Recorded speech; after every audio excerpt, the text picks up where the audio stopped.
connotaciones, en realidad, hoy por hoy que se vive con muchos tiempos de violencia, el tema de los accidentes de tránsito que pueden provocar problemas de traumatismo torácico. En realidad es una de las incidencias que vienen después de los traumatismos cráneoencefálicos, ¿no? Cráneoencefálicos, abdominales, torácicos, que si bien es cierto en un primer momento podrían necesitar el manejo de drenajes, ¿no? O estabilidad hemodinámica, pero también muchas veces requieren algunas intervenciones quirúrgicas, como son las toracotomías, para poder resolver estos problemas. Podemos tener traumas torácicos abiertos, cerrados, penetrantes, no penetrantes, eso es lo que vamos a ver ahora, dependiendo de la naturaleza. Pueden haber traumas torácicos directos, indirectos. En realidad, la clasificación es diversa, pero el manejo es similar, ¿no? Entonces, es un trauma, por ejemplo, por arma blanca, ¿no? Puede ser un problema agudo provocado por una causa externa súbita que afecta sobre todo la caja torácica y su contenido, ¿no? Tanto el continente como el contenido. Si vemos en lo que es estadísticas a nivel de lo que es mortalidad, llegamos entre un 25 a 50% si se da realmente un trauma severo, y dentro de lo que es, como les decíamos, la incidencia, el traumatismo cráneoencefálico llega a un 50% de la afectación, en extremidades un 45%, abdomen 30%, y obviamente estamos hablando que el tórax también tiene una importante incidencia, ¿no? Si el manejo inmediato no es resolutivo, básicamente el tema del manejo de presión alta, de presión arterial y ventilatoria, pues podemos tener una severidad en lo que sería el componente de la resolución y podría producir mortalidad a nuestros pacientes, sobre todo por causa de distrés respiratorio agudo, hipotensión sostenida o shock hipovolémico, ¿no? El trauma torácico puede ser abierto o puede ser cerrado, ¿no? El trauma abierto puede ser penetrante, no penetrante y perforante. El trauma torácico abierto penetrante, si llega hasta la cavidad pleural, que dicho sea de paso puede causar un hidroneumotórax, un neumotórax o un hemoneumotórax, ¿no? El no penetrante podría llegar básicamente a producir fracturas costales, también podría producir un neumotórax como lesión subsecuente a la lesión costal, y un trauma abierto perforante quiere decir que acá podemos tener heridas de entrada y de salida, ¿no? Como por ejemplo en un proyectil de arma de fuego, ¿no? Así puede ocurrir. Puede ocurrir también en lesiones cortantes de igual manera, ¿no? Y el trauma cerrado, ¿no?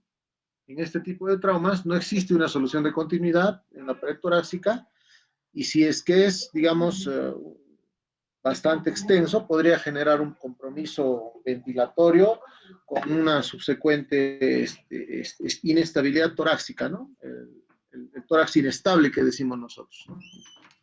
Entonces, la mayoría de lesiones penetrantes se pueden dar, obviamente, dependiendo del lugar, la zona y la problemática que actualmente vivimos, sobre todo en el país, y en otros mucho más aún por el tema de la violencia, ¿no?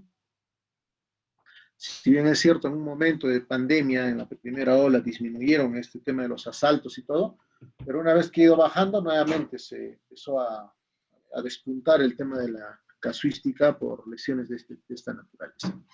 Entonces sabemos que las heridas de proyectil de arma de fuego también pueden tener un orificio de entrada puntiagudo, pequeño, y el de salida puede ser en estallido, ¿no? Cuando se da medicina legal en balística, por ejemplo, se puede revisar ese tipo de componentes, ¿no? Entonces, en algunos casos, las toracotomías necesitan ser realizadas como urgencia o emergencia en un 15% y un 85-87% de casos se resuelve con un drenaje, que eso es lo que podría corresponder a nuestro manejo. Una contusión pulmonar igual, ¿no? Cuando es un trauma directo, un trauma cerrado, que a la larga desarrolle una contusión pulmonar, podemos tener que valorarla en los siguientes días luego del trauma, ¿no? Es importante verificar cuando hay un traumatismo torácico, la observación de estos pacientes de acuerdo a la necesidad, por lo menos entre unas 48 a 72 horas, porque hemos tenido casos en los que, por ejemplo, en esas 72 horas podría presentarse un hemoneumotórax, ¿no? ¿Se está viendo y escuchando adecuadamente? Sí, doctor. Muy bien. Entonces, La toracotomía de emergencia, ¿en qué caso está indicada la toracotomía de emergencia? Está indicada la toracotomía de emergencia en un hemotórax masivo, ¿no? Cuando hay abundante cantidad de sangre. Ahora lo vamos a ir viendo en un algoritmo que siempre les presento. Puede darse una toracotomía de emergencia en escape de aire masivo por el tren pleural, por supuesto una fístula broncopleural, por ejemplo, con una lesión extensa bronquial, se amerita hacer una intervención, una toracotomía de emergencia. En hemoptisis masiva, de igual manera, el paciente empieza a sangrar luego del estallido pulmonar o bronquial, el paciente puede tener hemoptisis masiva, entonces esto tiene una indicación de una toracotomía de emergencia. Una lesión diafragmática tardía de igual manera, un trauma cardíaco penetrante, por supuesto, en el cuadrilátero que señalamos que es de la muerte, entre lo que son las líneas medioclaviculares y los cuartos espacios intercostales. Eso serían el espacio que requiere ser evaluado o toracotomizado cuando hay una sospecha de trauma cardíaco. Después, las lesiones de grandes vasos, por supuesto. Si tenemos un sangrado persistente luego de haber colocado un drenaje torácico, por ejemplo, y donde hay una lesión arterial, pues requerirá una toracotomía de emergencia. Si requerimos explorar el esófago torácico, también, ¿no? Una toracotomía de emergencia. Si hay una franca fuga de una lesión esofágica, también. Para poder revisar y solucionar en ese momento una toracotomía derecha, por ejemplo, podría ser. Y en algunos casos, la toracotomía de emergencia la practicamos en una sala de trauma shock para lo que es resucitación o masaje cardíaco directo, ¿no? Hacemos una incisión en el quinto espacio intercostal para el masaje cardíaco, ¿no? Aquí tenemos una casuística, ¿no?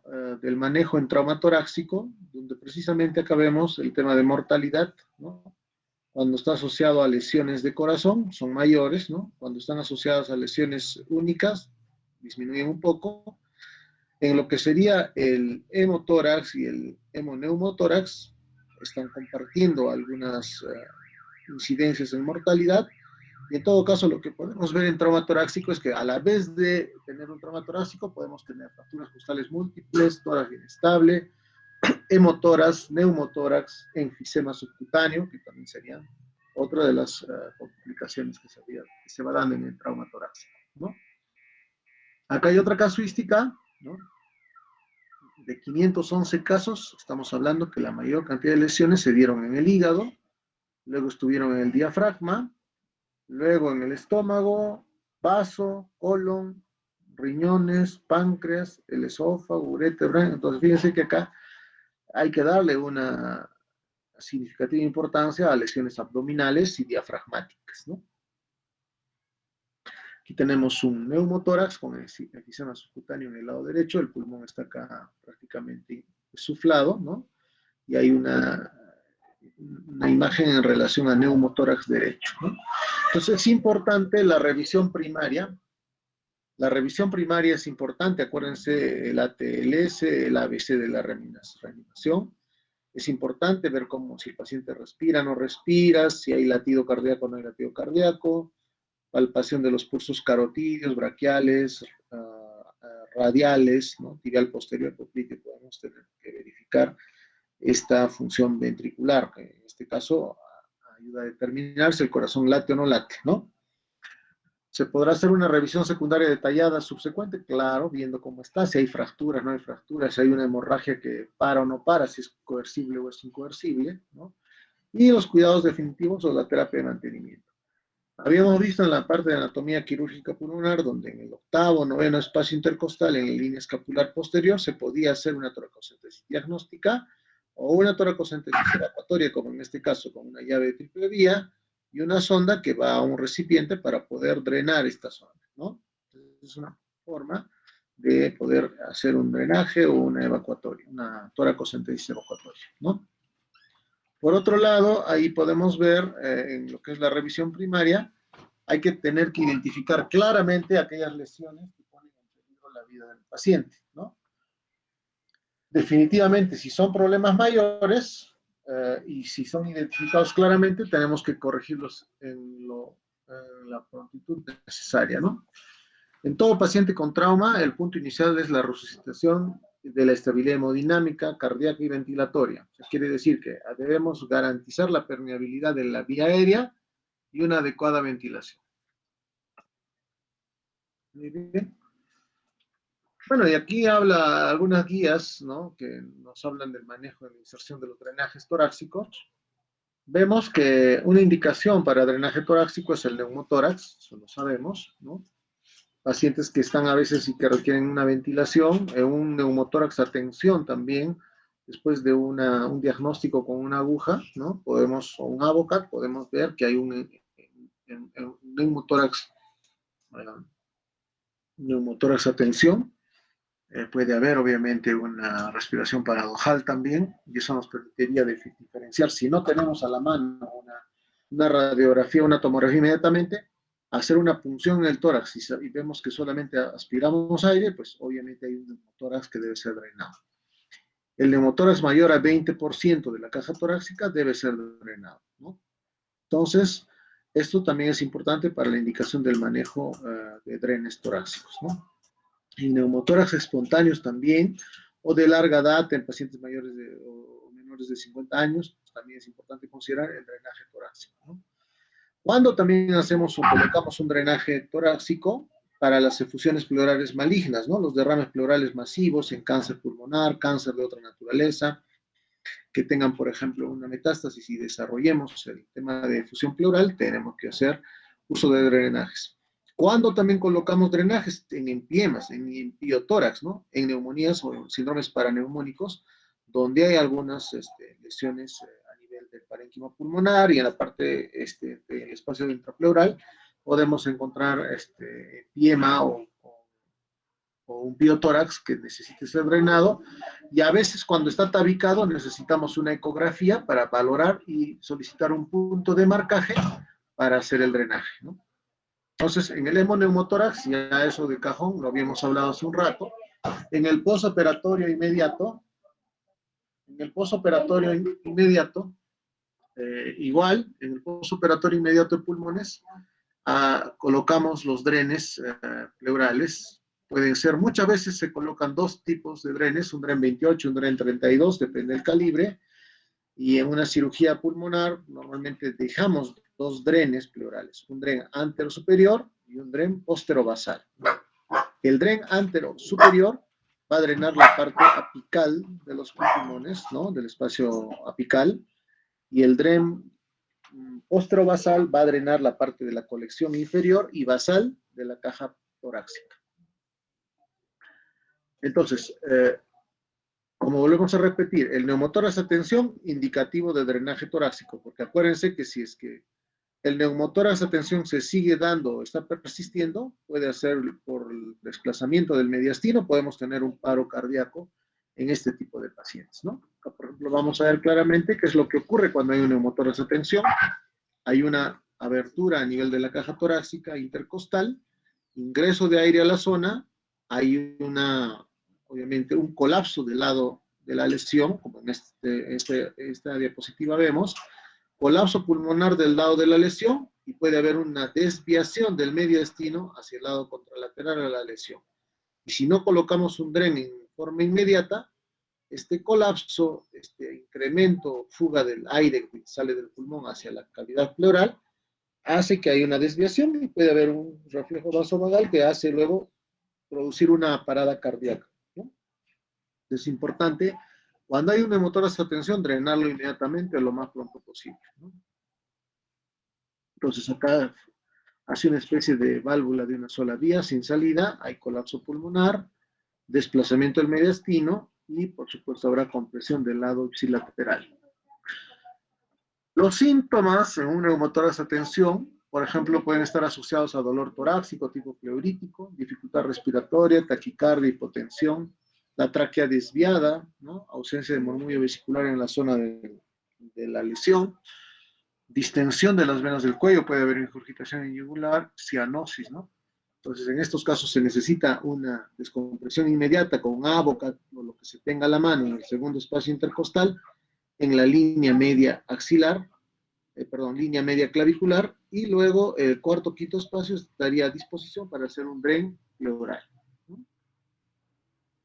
Igual, si tenemos, por ejemplo, el neumotórax abierto, si vemos una lesión en tórax que está abierta, Lo que hacemos es colocar un parche oclusivo y un vendaje hasta poder resolver con un DREN el resto del componente, o en este caso colocar un abocaz, como ven acá, con una sonda que va a una trampa de agua, ¿no? Esta es la cuantificación básicamente del neumotórax. Esto quiere decir, neumotórax mayores a 20-25% deben ser drenados. Neumotórax menores a 20-25% podríamos tenerle en observación al paciente y hacerle un screening de placas torácicas cada 6 horas para ver si ese neumotórax aumenta o no aumenta, ¿no? De igual manera habíamos hablado del tórax inestable. El tórax inestable, ¿no?, básicamente se desarrolla por lesiones fracturarias múltiples, ¿no?, que ocupan por lo menos 20 centímetros cuadrados de lesión. Puede ocurrir también que hayan fracturas a doble trazo, como en este caso 1 y 2 en cada costilla, doble trazo de los arcos costales y una fractura esternal. Entonces podría generar un tórax inestable, ¿no?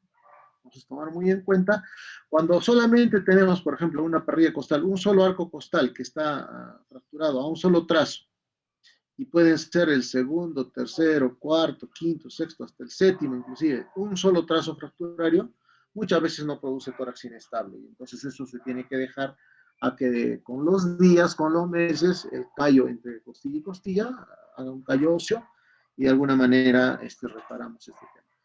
El traumatismo torácico efectivamente tiene pues una evolución muchas veces de larga data, el dolor es bastante intenso y por mucho tiempo. A veces ese dolor puede llegar a doler hasta 3, 6 meses, un año, ¿no?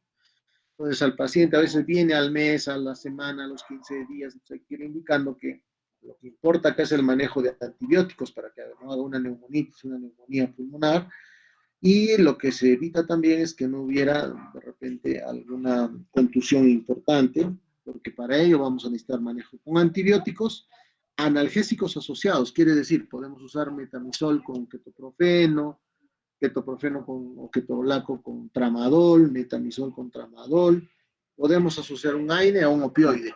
Es importante el manejo del dolor en un traumatismo torácico.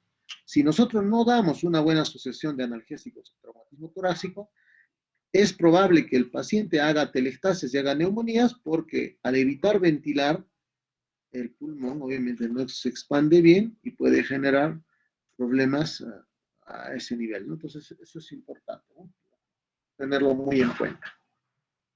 Las fracturas múltiples, sobre todo ver si es que abarcan o no un 20 centímetros cuadrados de lesión, o cuando pueden haber doble trazo en 2 o 3 costillas a doble trazo y en el lado contralateral también, ese puede generar un tórax inestable tranquilamente, ¿no? Entonces, aquí tenemos, por supuesto, la respiración paradojal, ¿no?, que es lo que a veces comentábamos. En un lado puede haber una deflexión y en el otro lado una expansión, como si fuera un bamboleo, por decirlo así, ¿no? Por eso que se denomina como tórax inestable. El tratamiento en tórax inestable, por supuesto, primero es un adecuado drenaje, ventilación adecuada, hay que colocar un tubo endotraqueal, ¿no? 6, 7, 8, dependiendo del tamaño, depende de la edad del paciente. El ventilador mecánico, importante su manejo. El oxígeno suplementario para saturación de oxígeno mayor al 85%.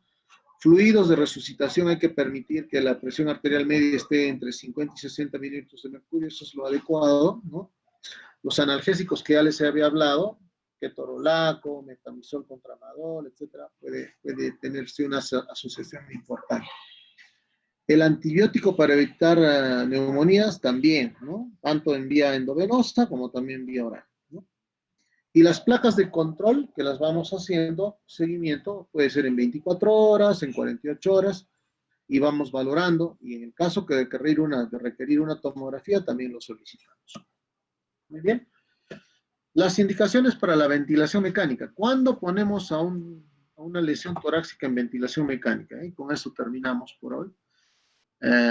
Seguro tienen clase a las 4, ¿no? Entonces vamos a ver las indicaciones para el ventilador mecánico. Cuando nosotros vamos a plantear ingresar a un paciente a ventilación mecánica en tórax inestable, en shock hipovolémico, cuando hay 3 o más injurias asociadas, vale decir, si el paciente tiene traumatismo torácico, lesión abdominal torácica y traumatismo encefalocraniano, inmediatamente a ventilación, ¿no? Eso es lo recomendable. Si hay además de ello un trauma torácico y hay un TEC grave, también debe ir a ventilador este paciente, ¿no? Frente a una enfermedad pulmonar severa previa, ¿no? Un EPOC, una fibrosis pulmonar y que además haya trauma, es probable que el paciente vaya a ventilación mecánica temprana. En pacientes que tengan 8 o más fracturas costales y hay obviamente una desaturación franca y todo, tenemos que manejarlo con ventilación mecánica. Y en mayores de 65 años, con politraumatizados o con múltiples fracturas, lo indicado es que probablemente pase a ventilación mecánica. Menores de 65 años tratamos de un poquito todavía hacer que ellos nos colaboren con la ventilación no mecánica hasta que de alguna manera mejore esta parte y no requiera ventilador, ¿no? Entonces, por supuesto que eso es relativo, en medicina nada es absoluto, no se puede decir exactamente esto es así porque puede haber un caso que sea totalmente distinto y nos hace cambiar la estrategia. Pero las guías definitivamente hablan de esta secuencia y qué es lo que tenemos que de alguna manera saber, ¿no? Muy bien, chicos, la siguiente vamos a hablar de motoras, neumotoras, los drenajes. Vamos a hablar de cómo se hacen los drenajes, ¿no? Y lo que es trauma cardíaco, ¿ya? Entonces, la próxima, estamos atentos para revisar estos algoritmos y me parece que lo que es la práctica también la estamos desarrollando sin mayor inconveniente, ¿ya? Muy bien, tenemos una pregunta quizás muy puntual, si no nos vamos a ver la próxima clase y en las prácticas, ¿no? Que estamos desarrollando. Doctor, disculpe una pregunta. Sí, Miguel. Oh. Doctor, ante la sospecha de un paciente con neumotoras, la primera evaluación tendría que ser luego del examen físico, ¿sería una radiografía de tórax? Sí, exacto. Es importante la placa. Aunque por hoy ya se está estandarizando a hacer tomografías, pero por ejemplo en un centro de salud uno patrón, tomógrafo, pero que puede hacer de la capacidad de expansión pulmonar, ver qué pasa bien el murmullo vesicular en ambos pulmones. Esto es importante para ustedes, ¿por qué? Si les llega un trauma, como normalmente les llega un trauma en las postas, por ejemplo, donde van a hacer su serum o van a hacer sus prácticas profesionales, lo más importante es revisar cómo está la ventilación pulmonar. Destapan un poco el tórax, ven si hay una adecuada ventilación bilateral o alguna está teniendo mejor ventilación que la otra, auscultamos. Si sentimos o auscultamos un murmullo vesicular abolido totalmente o franca abolición del murmullo vesicular, por supuesto es probable que se tenga un neumotórax que se tenga que drenar. Y si no se drena, por lo menos colocar un Avocat, ¿no? Que es otra opción, una alternativa. Entonces, a ello puede acompañar la placa de tórax, por supuesto, si lo tuvieran en el centro, inmediatamente una placa torácica, por lo menos para avalar y comparar y constatar de que, digamos, el murmullo vesicular esté abolido y haya un neumotórax. Acuérdense que en toda atención médica lo que importa es la clínica manda, ¿no? A ver, alguien. Gracias, doctor. Gracias, doctor. Listo, chicos. Entonces nos vemos la próxima para poder seguir hablando de trauma torácico y cardíaco.